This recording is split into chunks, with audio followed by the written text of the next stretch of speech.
Indian troops, in their fresh act of state terrorism, martyred one Kashmiri youth in a fake encounter in the Bandipora district. The locals said that the youth was arrested yesterday and was killed by the troops during a coordinated search operation in the Kulhar, Bispura area of the district today. The Indian police, while justifying the killing of the youth, claimed that one militant was killed in an exchange of the fire. Indian troops have launched massive coordinated search operations in the Bandipora and other districts. The troops launched the coordinated search operation in the Kulnar, Bazipura area of the Bandipora district today.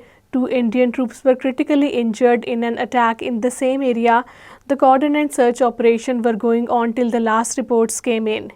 Indian Bharatiya Janata Party authorities led by the New Delhi installed Lieutenant Governor Manoj Sinha have destroyed the parental residential houses of two freedom and the peace-loving Kashmiri activists in the occupied Kashmir.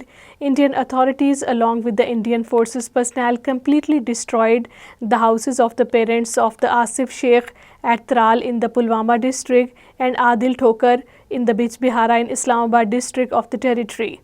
Kashmir Trade Alliance has expressed serious concern over the recent reports of the attacks and harassment of the targeting of the Kashmiri students and the businessmen across the territory.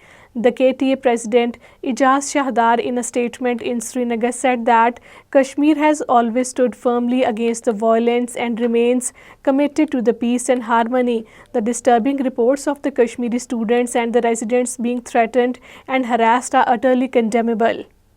Democratic Freedom Party has urged the international community to urgently address the escalating tensions in the region, which has brought India and Pakistan to the brink of the war.